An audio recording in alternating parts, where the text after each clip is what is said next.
Bismillahirrahmanirrahim. Assalamualaikum warahmatullahi wabarakatuh.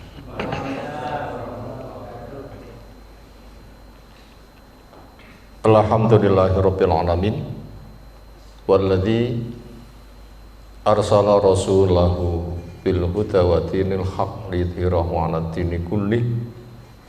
Wa kafa billahi syahida. Wa asyhadu an la ilaha illallah wahdahu la syarikalah. Wa asyhadu anna Muhammadan abduhu wa rasuluh. Allahumma shalli ala Muhammad wa ala alihi wa ashabihi wa man tabi'ahum bi ihsanin ila yaumiddin. Ya ayyuhalladzina amanu taqullaha haqqa tuqatih wa la tamutunna illa wa antum muslimun wa ba'du. Wa inna asdaqal hadisi kitabullah wa khairal hadyi hadi Muhammadin sallallahu alaihi wasallam. Syarrul umuri muhdatsatuha fa inna kulla muhdatsatin bid'ah wa kulla bid'atin dhalalah wa kulla dhalalatin finnar. Disampaikan kepada semuanya, bapak, saudara, adik, atau mungkin juga ada ibu-ibu. Setelah kita aturkan syukur kita semata untuk Allah Ta'ala yang teriring doa salawat salam semoga tercurah untuk Rasulnya Muhammad Sallallahu Alaihi Wasallam. Alhamdulillah kita bisa bermajelis di rumah Allah, masjid, tempat sujud. Dikatakan rumah Allah adalah sebuah rumah yang nama Allah disebut. Istilah rumah Allah tidak sama dengan rumah manusia. Lek rumah manusia memang omai gede, wonge cilik, orangnya masuk berteduh di dalamnya. Tapi kalau rumah Allah bukannya Allah masuk ke dalam rumah, tetapi rumah yang di situ disebut nama Allah. Adapun Allah sendiri punya rumah apa enggak dimasuki. Cara berpikir Ahlus Sunnah tentang Allah tidak boleh mengikuti cara berpikir makhluk, karena Allah telah menjelaskan dirinya. Cara kita memahami sebagaimana yang Allah jelaskannya. Adapun Allah sendiri itu istawa alal arsy, tinggi naik di atas ars. Istawa sering diterjemahkan dengan bersemayam, artinya ala wartafa, tinggi dan naik. Sementara ars itu atapnya alam raya. Bumi kita pijak ke langit 500 tahun. Jumlah langit ada 7. Jarak antar langit 500 tahun. Di atas langit, di sana ada lautan, di atas lautan ada ars. Allah berada di atasnya, tinggi dan naik tanpa menjamah. Makanya kita mendengar kata rumah Allah, bukan Allah berada di dalamnya sebagai manusia, bagaimana manusia di dalamnya, tetapi rumah yang di situ disebut nama Allah, untuk adzan, untuk zikir, untuk baca Quran, untuk sholat, untuk kajian. Itu namanya rumah Allah. Untuk apa kita kumpul di sini? Hikmahnya luas.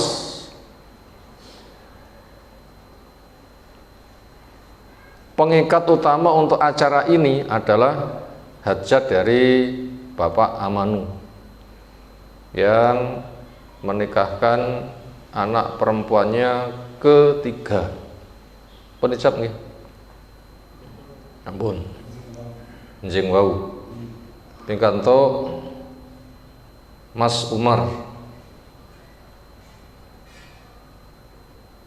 Tentunya kita diundang hadir.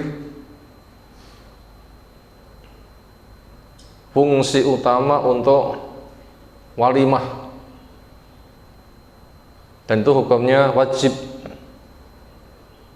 Walimah maknanya ta'amun yutakhadhu inda dukhuli zauj ala zaujatihi, makanan yang dihidangkan dengan diundang orang untuk makan-makan ketika laki menikah dapat istri, itu namanya itu walimah.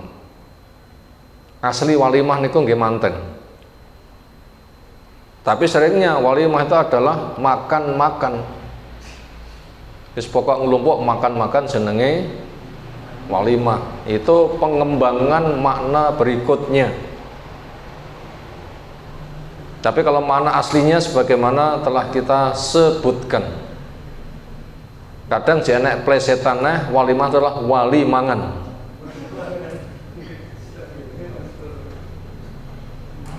Itulah otak ade basa Jawa. Kadang Arab di pleset-pleset ini dadi basa Jawa. Malah jenenge tafsir otak atik matuk gatuk ngoten nggih. Nek niku nggih karepe wong Jawa ya nggih terserah mawon. Tapi kalau syariat menggunakan sistem seperti itu hukumnya haram. Karena namanya tafsir itu ya Al-Qur'an menggunakan tafsir hadis yang sahih, dipahami, diamalkan sebagaimana para sahabat. Makanya tidak ada di dalam Islam istilah tafsir kotak gatuk de otak atik matuk, nah itu tidak bisa sama sekali. Itu niatan yang paling utama, yaitu walimah yang itu hukumnya diwajibkan. Di sana intisari itu adalah makan-makan. Juga itu disebut dengan istilah lain dengan jama'an. Akhirnya itu juga malih diotak-atik malih dadi unine jamuan. Niku jane aslinipun jama'an. Akhiripun berubah menjadi apa? Jamuan. Itu istilah lain dari makna walimah itu sendiri. Kemudian diundangnya, yang diundang hadir itu yang paling utama adalah dituntunkan untuk memberikan tahniah, memberikan ucapan semoga diberikan keselamatan. Adapun bentuk tahniah untuk mempelai, apa itu ucapannya yang sudah jelas masyhur, bentuknya itu adalah doa dengan barakallahu laka wa baraka alaika wa jama'a bainakuma fi khairin. Tentunya ketika diakadkan tadi pagi itu sudah didoakan, dan siapapun memiliki hak untuk mendoakan, dan memang siapa yang diundang itu memang memiliki intisari pokok adalah untuk mendoakan. Itu yang paling penting adalah seperti itu. Apa itu makna dari barakallahu laka wa baraka alaika wa jama'a bainakuma fi khairin? Ada beberapa terjemahan. Yang pertama, semoga Allah memberkahi atasmu, hei suami. Semoga Allah memberkahi orang yang kamu tanggung, yaitu istrimu. Semoga Allah kumpulkan kamu berdua di dalam kebaikan. Atau juga ada keterangan yang lain dengan barakallahu laka, semoga Allah memberkahi kamu dikala suka kamu bisa syukur. Wa baraka alaika, semoga Allah memberkahi kepada kamu dikala duka kamu bisa sabar. Dan semoga Allah kumpulkan kamu berdua di dalam kebaikan. Kesimpulannya adalah doa berkah untuk semuanya. Untuk suami, untuk istri, dikala suka diberkahi dengan bisa syukur, dikala duka diberkahi dengan bisa sabar. Jadi orang itu butuh keberkahan dikala suka, butuh keberkahan dikala duka. Karena suka duka itu berkaitan dengan takdir kauni. Ini adalah ketetapan dari Allah, sebagaimana adanya siang dan malam, adanya suka dan duka, dan semuanya itu memiliki hikmah. Karena ketika Allah membuat sebuah ketetapan, tidak ada ketetapan Allah yang bersifat sia-sia. Makanya pesan Nabi SAW, ajaban lil mu'min, inna amrohu kullahu khairun lahu wa laisa dzalika illa lil mu'min idza asabathu sarra fa syakara fa huwa khairun lahu wa idza asabathu dharra fa sabara fa huwa khairun lahu, atau kama qala Nabi sallallahu alaihi wasallam. Bahwa sahih, amat sangat mentakjubkan kepribadian mukmin. Kenapa kok mentakjubkan? Karena bisa dibilang obah saobah itu baik, dan ini hanya terjadi kepada pribadi mukmin saja. Kalau enggak mukmin enggak bisa. Apa itu bentuknya obah saobah kok apik? Yaitu ketika mendapatkan kebaikan sadar ini anugerah dari Allah yang digunakan sebagai modal ketaatan. Dia menerima, menikmati, hati merasa puas, syukur, maka mendorong dia semakin bertambah kebaikan dan kebaikannya. Itu namanya syukur. Demikian juga ketika mendapatkan musibah, itu pun juga kebaikan. Bagaimana caranya? Begitu dapat musibah, perkara yang dirasa tidak menyenangkan hati, memang sering ujian sabar itu adalah kontra. Sire duwe bakno ora duwe, sire maju bakno mundur, sire sugih bakno ora patek sugih-sugih, sire munggah bakno ndongkol, sire ndang rabi bakno didisiki. Dan alhamdulillah sing disiki liyane mintang katut. Ini krasa apa ae didisiki. Wong didisiki meneng ae.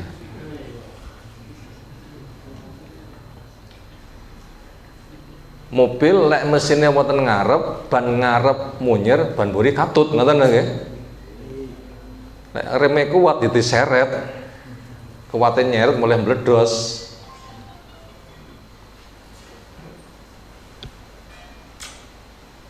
Itu ketika mendapatkan sebuah perkara yang tidak disuka. Memang sering ujian kesabaran itu adalah kontradiksi. Maka dia sadar ini takdir, buktinya terjadi. Dia sadar harus husnudzon, karena nggak ada ketetapan Allah yang sia-sia. Kemudian dia sibukkan apa ya faidah, kegunakan hikmah yang dikandung di dalamnya. Ben sadar kamu tuh hamba, buktinya kena musibah tidak bisa menghindar. Bila kamu merasa susah, berarti mengingatkan di situ kamu punya dosa. Tobatlah, istighfarlah. Juga sebagai pengingat kalau musibah dunia enggak seberapa sudah berat, bagaimana nanti musibah neraka. Akhirnya apabila mau berkeluh kesah izin. Karena susah nendonya gak sepiro sambat jadi tompo. Tapi susah di sana kepada siapa orang mengadu? Kalau bukan Allah sebagai penolongnya. Karena kepada sesama wis gak iso saling wadul. Allah menyebutkan al-yauma yafirul mar'u min akhi wa ummihi wa abi wa sahibatihi wa bani likulli imrin minhum yauma idzin sya'nun yughni. Lepas bapaknya, ibunya, saudaranya. Bila kita perinci pakai bahasa kita, suaminya, istrinya, kerabatnya, semua manusia masing-masing repot dewi-dewi. Akhirnya tuh mikir, susah nek donya gak sepiro, susah di akhana luwih nemen. Maka itu sebagai pertimbangan. Ojo nanti susah cilik saya sudah gagal, kenapa? Karena saya harus menghadapi susah besar harus sukses. Akhirnya nanti akan mendorong dia untuk memiliki pengalaman, keteguhan, pelatihan, akhirnya memiliki jiwa militan, akhirnya jadi orang yang berpengalaman. Akhirnya keteguhan nanti bisa didapatkan ketika punya kelemahan, mengadulah pada Allah Subhanahu wa Ta'ala, nanti Allah akan menolongnya. Memang Allah memberikan musibah ben kita lek wadul. Allah memberikan musibah napa tujuane? ben ketok sapa sing seneng wadul. Allah semakin mendapatkan pengaduan, Allah semakin suka. Kenapa? Memang musibah digunakan untuk menggiring. Karena sering orang itu diberikan kenikmatan malah sombong. Diberikan musibah itu malah kelezatan. Kenapa? Biar hilang kesombongannya. Biar orang nggak niru dari rodok suge Fir'aun, rodok suge didik wis muni ana rabbukumul a'la, bano ngadepi banyu ra kuat ndelawat. Itu hikmah diantara musibah. Dengan begitu nanti akan dikembalikan kepada Allah. Ya Allah, bantulah saya menghadapi perkara ini semuanya. Bila saya salah, memang banyak salah, ampunilah. Sengaja maupun sengaja, besar maupun kecil, saya sadar maupun saya tidak sadar. Nanti bila bisa begitu, ternyata ada hikmahnya, nanti akan muncul keridhaan dan kesabaran. Makanya nanti akan diberikan pahala, dosa digugurkan, derajat ditinggikan. Nah ternyata di tengah musibah itu ternyata gudang faidah. Itulah pribadi mukmin. Maka dalam berumah tangga itu juga sama. Bisa dibilang kabeh wong sebelum menikah mesti terhias indah. Sapa Joko sing mikir rabi itu menyusahkan, ngacung. Sapa Joko lek krungu nikah itu kesannya menyusahkan, ngacung.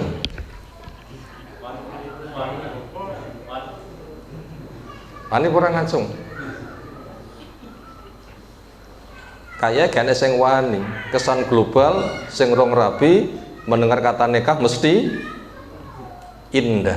Ya kenapa? Ya memang zuyyina linnasi hubus syahwat, zuyyina dibikin zina, hiasan, sesuatu yang terkesan indah. Lah, sing anu.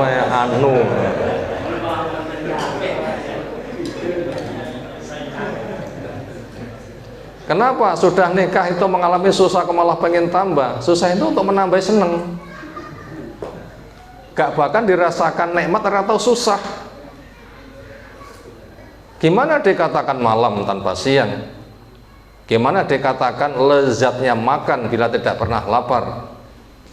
Justru susah yang ada itu malah untuk mendongkrak berikutnya. Itu bila mengenal hikmahnya, karena di sana dijanji besar pahalanya. Yang jelas itu banyak hikmahnya dan itu hanya pribadi mukmin yang bisa merasakan. Maka daripada itu orang menikah tidak bisa lepas dari semuanya. Makanya doa yang paling utama ya tadi didoakan dengan barakallahu laka wa baraka alaika wa jama'a bainakuma fi khairin. Semoga Allah memberkaimu dikala suka kamu bisa bersyukur. Semoga Allah memberkaimu dikala duka kamu bisa bersabar. Ketika keduanya kompak, semoga kamu berdua berkumpul di dalam kebaikan. Maka ketika mengalami kasus rumah tangga yang seolah tidak ada keluarga tanpa masalah, jangankan kok keluarga kita, keluarga Nabi saja juga tidak pernah lepas dari semuanya. Sampai Nabi ditekan oleh istrinya yang halal diharamkan pada surah Tahrim, kan juga kasus. Bahkan Nabi pun juga pernah mengilak kepada istrinya, disapih nggak dicedeki 1 bulan. Ada kasus seperti itu. Dan semua merupakan pembelajaran. Entah kasus pribadi, entah kasus ekonomi, entah kasus pergaulan yang semakin berkembang, itu selalu ada. Dan ternyata semua itu sudah ada solusi jalan keluarnya. Maka daripada itu orang semakin menikah nanti akan semakin dewasa. Dan jangan sampai orang itu didewasakan oleh umur. Lek uang itu didewasakan oleh umur sampai kok kedisian mati. Diupayakan orang itu tidak didewasakan oleh umur. Kenapa? Khawatir kedisian mati. Dewasakan dengan langkah syar'i. Dan Nabi SAW itu ketika membimbing para sahabat dewasa itu tidak menggunakan umur. Ketika melihat umur semene rabi yo wis gede wayah rabi, nggak menggunakan bahasa itu. Tapi apa bahasanya? Ya masyarus syabab, baik kaula muda. Apa kata Ibnu Mas'ud? Ma indis syai', aku rong duwe modal apa-apa blas. Di kala kondisi itu sudah dipanggil wahai kaula muda. Siapa dari kamu mampu menikah? Jima bersama konsekuensinya, maka menikahlah. Makanya cukup banyak generasi sahabat nikah nom-nom. Bu Aisyah di bawah 10 tahun, ada yang 12, ada yang 17. Ojo nganti selikur jek cilik. Nah sing rolas wane kok wis kuwalik rolas jek cilik ki piye? Apa rolas kuwi luwih gede, lek diwalik malah luwih cilik dan sebagainya. Ini merupakan Umar ini pelopor luar biasa nilainya. Ini golek kanca kene. Kowe wani mosok liyane rawani. Mungkin nanti Umar kuadrate ndang katut. Sapa Umar kuadrate lho. Ini kan sejarah berulang. Dulu ada Anwar gede, Anwar cilik gitu ya. Kian Umar gede, Umar cilik gitu. Nah, semoga masa depannya cerah. Masa Umar rawani. Lihat itu profil Umar bin Khattab gitu. Umar bin Khattab. Itu penting. Dan nikah itu bukan beban. Wabtaghil ghina binikah. Golek sugih dengan cara nikah. Pengen sugih ra nikah angel. Ngenteni mapan laki wani rabi les 30 pertimbangane kakian. Wis pokoke bismillah budal wani ngono lho. Bismillah budal wani. Bismillah kan sudah doa segala-galanya kan ya. Bismillah itu doa segala-galanya. Makna apa bismillah? Abda'u fi'li bi'aunillah raja'an barokatahu. Saya memulai kegiatanku dengan memohon pertolongan Allah, dengan mengharap keberkahannya. Sudah nikah sugih. Kenapa? Karena program manusia bisa terhalang oleh dosa. Ujian kaula muda, dosa mata banyak, dosa pikiran banyak. Apalagi menggunakan sosial media, pancingan dosa pol. Ternyata dengan menikah itu dosa mata berpotensi hilang, dosa tangan berpotensi hilang, dosa semua indera hilang, puncaknya dosa syahwat hilang. Kenapa? Sudah tersalurkan nyawang yang halal, memegang yang halal, ngomong yang halal, ngrungokne sing halal. Puncaknya wa fi budhi ahadikum sedekah. Kelaminmu kena nggih sedekah. Bukan sebatas tinggi buang hajat saja. Fungsi kan lebih banyak lagi. Dan dia akan sedekah. Kemudian dengan nikah itu otomatis memberikan nafkah. Maka dengan nafkah itu bukan mengurangi harta, justru Allah akan memberikan tambah. Wa ma anfaqtum fahuwa yukhlifuh. Apapun yang kamu infakkan Allah itu memberi ganti. Bahkan dikatakan ma naqasa malun min sedekah. Itu keajaiban. Itu keajaiban. Saya dulu nikah itu juga modalnya utang. Mahari mek 20.000. Ngedasi ora. Semakin lama bukan semakin berkurang tapi semakin bertambah. Senada dengan itu. Maka daripada itu untuk menyambut masa depan melewati apa? Pernikahan. Nabi Ibrahim membangun peradaban lewat pernikahan. Entah dengan Hajar, lahir Ismail, ada Masjidil Haram. Dengan Syarah, ada Ishak, turun Yakub, turun Yusuf, nabi-nabi banyak. Dari situ terakhir dengan Nabi Isa alaihissalam itu lewat pernikahan. itu akan semakin memarakkan masa depan. Yang paling utama itu apa? Menata mental, yakin janji Allah benar, kemudian bismillah melangkah dengan tawakal. Burung saja itu saja bisa sukses, apalagi kita yang memiliki pemikiran luas. Makanya apabila kita tidak bisa tawakal, maka suruh berguru kepada siapa? Burung. Kita tawakkaltum kama yatawakkalut thair narzuquka kama narzukut thair au kama qala Nabi sallallahu. Bila kamu duwe tawakal koyok tawakale burung, niscaya kamu akan saya beri rezeki sebagaimana kami rezeki kepada burung. Isuk budal teleh kotong, sore pulang dengan perut penuh. Dan memang hidup itu hanya sehari, besok itu hanya mengulang. Hari ini bisa, besok optimis lebih mudah. Begitulah. Itu semuanya membutuhkan penguatan mental. Siapa yang bisa melangkah mendapatkan penguatan doa, maka dengan demikian, dengan perkawinan yang ada, kita semua memiliki sebuah amanat. Doakan kepada yang bersangkutan, yang dengannya nanti akan dimudahkan.